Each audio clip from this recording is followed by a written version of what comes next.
Isang maganda at mapagpalang araw po sa ating lahat. Maituturing natin na bagong taon pa rin talaga. Marami pa rin ngayon yung nagpaplano para sa kanilang bagong simula. Marami ang gumagawa pa rin ng kanilang bagong resolutions. New Year's resolution na magpapayat. Resolution na magsisipag na ako sa trabaho ngayon. Gagalingan ko ng talaga para mapasama rin ako doon sa mga top performers ng aming branch. Marahil ang iba sa inyo ay merong New Year's resolution na kumita pa ng mas maraming pera, magbago ng boyfriend o magbago ng girlfriend. Sa mga may asawa dyan, huwag niyo naman gawing resolution na palitan ang asawa. Masama po yun. Now anyway, basahin po natin ang nakasulat sa Aklat po ng Pahayag, chapter 21, verse 5a. Si Jesus po yung nagsasalita dito. At sinabi niya kay John, nakasulat po, at sinabi ng nakaupo sa trono, binabago ko na ngayon ang lahat ng bagay. Nangangahulugan po na ang ating Diyos ay Diyos na mga bagong bagay. Our God is a God of new things. Kaya't hayaan yung pamagatan natin ng ating pag-aaralan po sa araw na ito, ang Diyos ng mga bagong bagay. Ang Diyos ng mga bagong bagay. So tingnan po natin ang ilang bagong bagay na sinasabi po sa Bible na pwedeng mapasa atin ngayong bagong taon. Posible yung iba sa inyo nakakaranas na po nito, pero malamang din na yung iba ay hindi pa. Pero ito po yung pangako ng Lord sa atin, mga bagong bagay na nais niyang ipagkaloob sa atin. Ang unang-una po ay yung bagong puso. Bagong puso. Nakasulat po sa aklat ng Ezekiel, chapter 36, verse 26a, bibigyan ko kayo ng bagong puso. At ang matigas niyong puso ay magiging pusong masunurin. So anong ibibigay sa atin ng Diyos? Bagong puso. Isang bagong puso. Isang tunay na napakagandang regalo ngayong bagong taon. Regalo na tanging Diyos lamang ang makapagbibigay. Sa totoo lamang po, libo-libong mga tao ngayon sa buong mundo ang nakalista ang mga pangalan. Nakapila sila. Naghihintay sila ng bagong puso na ililipat sa kanila, itatransplant or i-implant. Ilan sa kanila ang tatanggap ng bagong puso. Ngunit ang malungkot, marami sa kanila ang hindi. Nung isang araw o nung isang gabi, napanood ko po sa TV Patrol na naging successful yung paglilipat ng bagong puso sa isang lalaki sa United States of America po ito nangyari. Isang puso ng baboy ang kanyang tinanggap para madugtungan pa yung kanyang buhay. Now, hindi po ganito ang bagong puso na ipinangako sa atin ng Diyos. Lahat ng hihingi sa kanya ng bagong puso ay tatanggap po nito. Ang magandang balita, libre.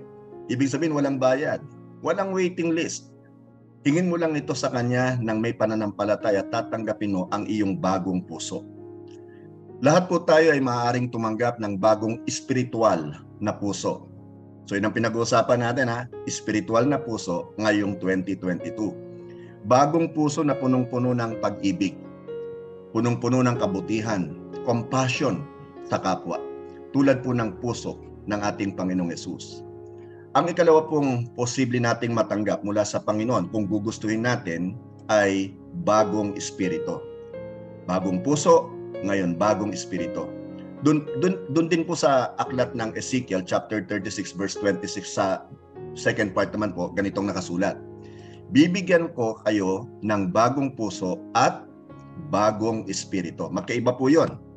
Ipinangako po ng Diyos na bibigyan niya tayo hindi lamang ng bagong puso, kundi maging ng bagong espiritu. Sa totoo lang, magandang balita po ito. May mga panahon na hindi tama ang espiritong nasa atin . May mga panahon na meron tayong maling attitude at maling espiritu. Mga panahon tayo'y masungit. Mga panahong mainitin ang ating ulo. Maiksi ang ating pasensya. Kaya salamat sa pangako ng Diyos na bagong espiritu. Now, pakinggan niyo po itong mabuti. Sinabi ng Diyos sa susunod na verse, na ibibigay niya ang kanyang espiritu sa atin. Okay? Sa Ezekiel chapter 36 verse 27, pakinggan niyong mabuti ito, ibibigay ko rin sa inyo ang aking espiritu para maingat ninyong masunod ang mga utos ko at mga tuntunin. Na-imagine niyo po yon? Nasa atin ang espiritu ng Diyos. ang espiritu ng pag-ibig at katwiran. Hindi niya lang tayo bibigyan ng bagong espiritu. Ibibigay niya rin sa atin ang kanya mismong banal na espiritu. At ito naman po yung maliwanag na nakasulat sa Bagong Tipan sa Corinthians, kung saan sinabi, "Do you not know that your body is the temple of the Holy Spirit who lives in you?"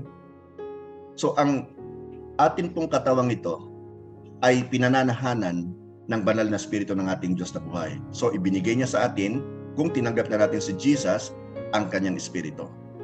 Now, ang ikatlo po na pwede nating matanggap ngayong bagong taon, kung hindi pa natin ito natatanggap, ay ang tinatawag na bagong tipan o bagong kasunduan, New Covenant.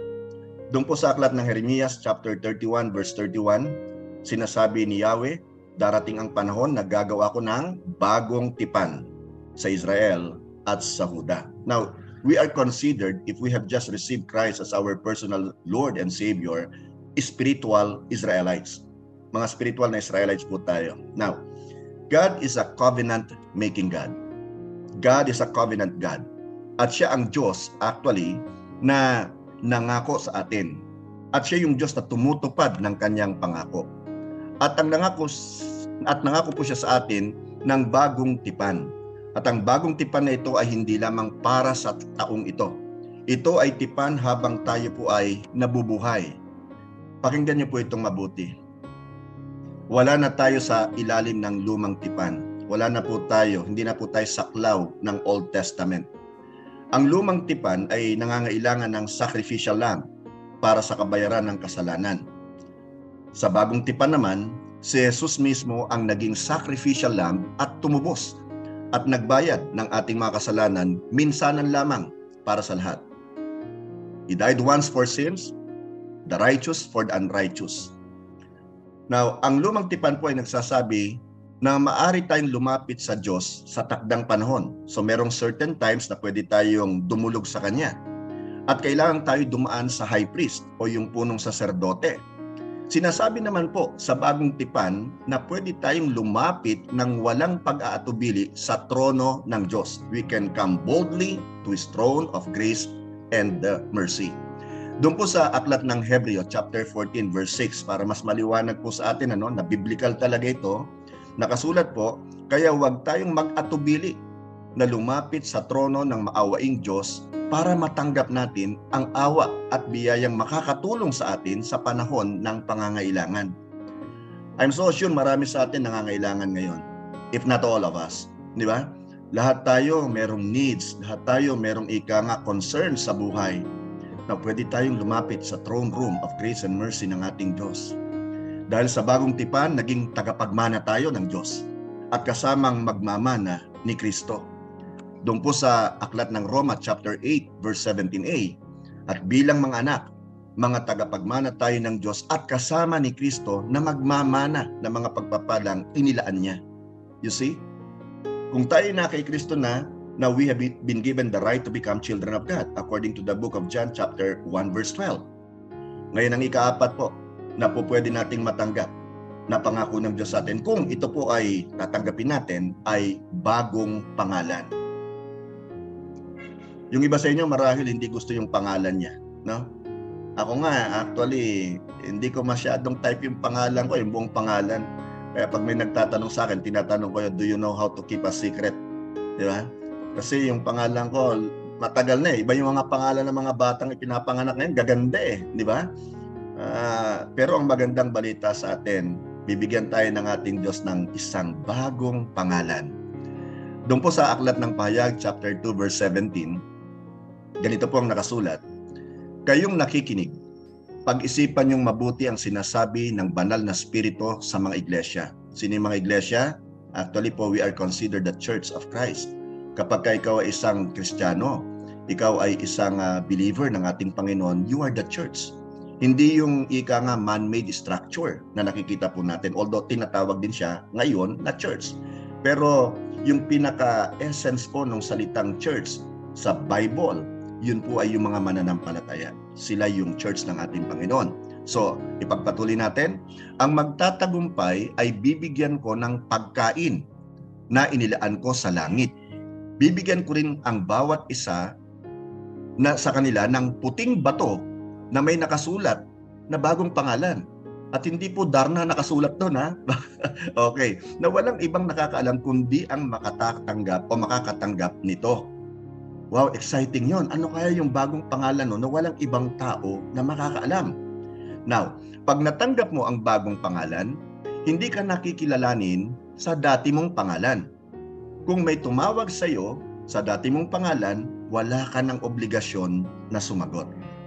Pag tinanggap mo si Jesus bilang iyong Panginoon at tagapagligtas, tumanggap ka ng bagong pangalan.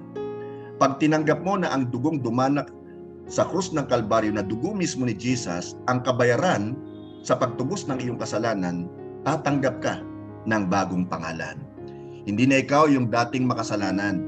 Ikaw ngayon ay itinuturing na matuwid ng Diyos. You are now the righteousness of God. Basahin po natin nakasulat sa 2 Korinto chapter 5 verse 21. I hope may natututunan po tayo, no? Now, nakasulat dito, kailan may hindi nagkasala si Kristo. Never, not even once. Ngunit alang-alang po sa atin, itinuring siyang makasalanan para sa pamamagitan niya'y maituring tayong matuwid ng Diyos. Ang malungkot po na katotohanan ay marami pa ring Kristiyano ang nananahanan pa rin sa kanilang lumang pangalan, sa kanilang nakaraan, sa kanilang family history. May good news po ako sa inyo, kapatid. Pwede mong tanggapin sa bagong taon na ito ang iyong bagong pangalan. Maaring ang pangalan mo'y walang kabuluhan. Yun ang connotation ng iyong pangalan, walang kabuluhan yan.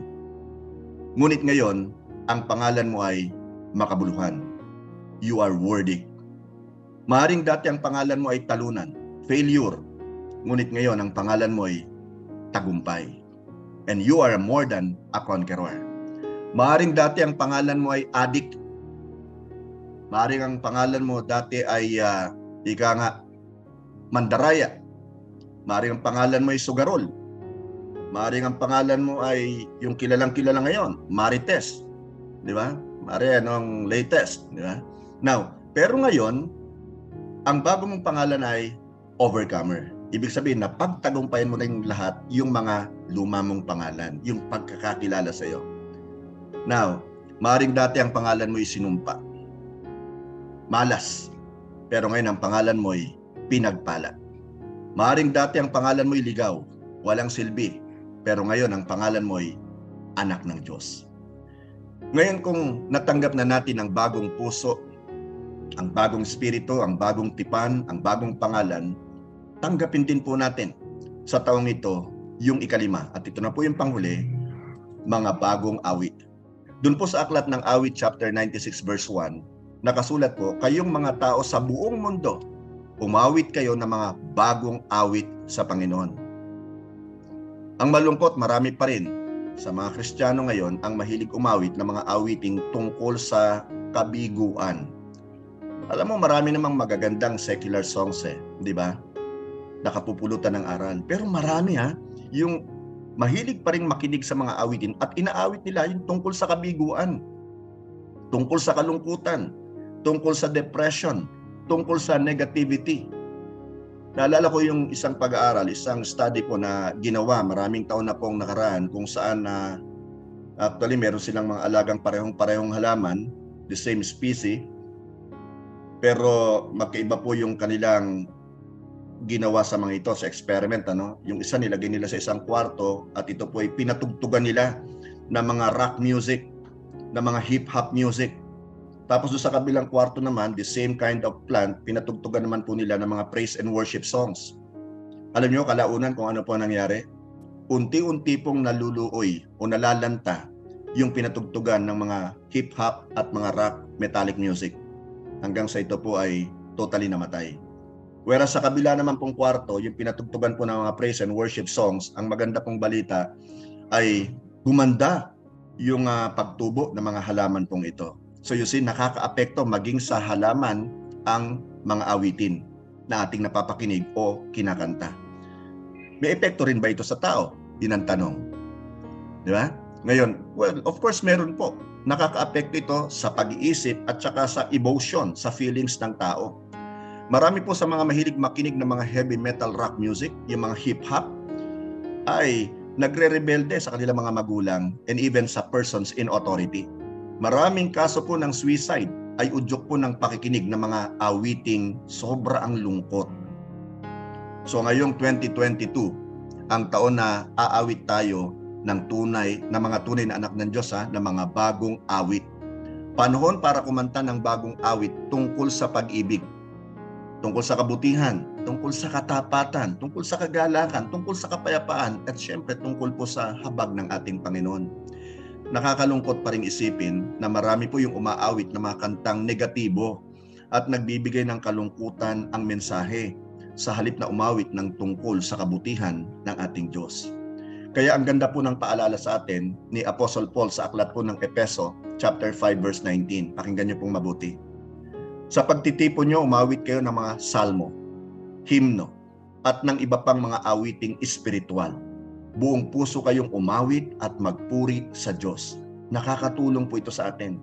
Gumaganda ang ating pakiramdam. Lumilinis at lumilinaw po yung ating pag-iisip kapag mga awiting maka-Diyos ang inaawit po natin. Gumaganda ang ating pananaw sa buhay. Now, sa taong ito, umawit po tayo ng mga bagong awitin tungkol sa Diyos mula sa ating bagong puso at bagong espiritu. Ngayon, at tayo po ay nasa ika-14 na araw ng bagong taong ito, ang hamon sa atin ay magkaroon ng bagong puso, bagong espiritu, bagong tipan sa Diyos, bagong pangalan, at syempre, bagong awitin. I hope may naunawaan po tayo at meron po tayong natutunan. At tayo po'y manalangin na. Hallelujah. Lord, we bless you and thank you once again for this great day that you have given to us. Salamat po ng marami sa kalakasan. Salamat o Diyos sapagkat kami ay malayo sa sakit at karamdaman, especially sa COVID, especially sa Omicron. Salamat sa pag-iingat mo sa amin. At salamat din po sa pagpo-provide mo ng lahat ng aming mga pangangailangan. Tunay nga, hindi ka po nagkulang sa amin. At ang mga pangako mo sa Biblia patungkol sa amin ay patuloy mong tinutupad. Maraming salamat po sa kabutihan mo, sa katapatan mo. At Lord, ang dalangin nga po namin ay sa taong ito, tunay nga o Diyos na magkaroon kami ng bagong puso. Yung puso talagang umuunawa sa aming kapwa. Puso, Panginoon, na umiibig. Pusong laging handang magpatawad. Puso, Panginoon, na bukas sa pagtulong sa aming kapwa. At ganoon din po, maraming salamat sa bagong espiritu na pinagkaloob mo sa amin. Ibinabago mo ang aming pag-uugali. Inaalis mo, Panginoon, yung mga mali naming at masama naming pag-uugali. Salamat po sa banal na espiritu na pumapasa amin. Salamat po ng marami sapagkat siyang gumagabay sa amin sa araw-araw, nagtuturo sa amin, nag-iingat sa amin. Salamat din po sa bagong tipan mo sa amin. Salamat sapagkat kami ngayon ay wala na sa ilalim ng lumang tipan or ng Old Covenant, ng Old Testament. Kung kami po ay nasa ilalim na ngayon ng grace ng aming Panginoon. Lord, we also thank you for the new name that you have given to us. Kaya mo po na mapangalagaan namin to. Even right now, we are called Christians or the Little Christ. Salamat po sa pagtitiwala mong ito sa amin. Nawa, mapag-ingatan po namin ito ng higit pa sa pag-iingat namin ng pangalang ibinigay sa amin ng aming mga magulang. At Lord, we are expecting and looking forward with great excitement do sa bagong pangalan na isusulat mo sa bato, Panginoon, na tanging kami lamang ang nakakalam.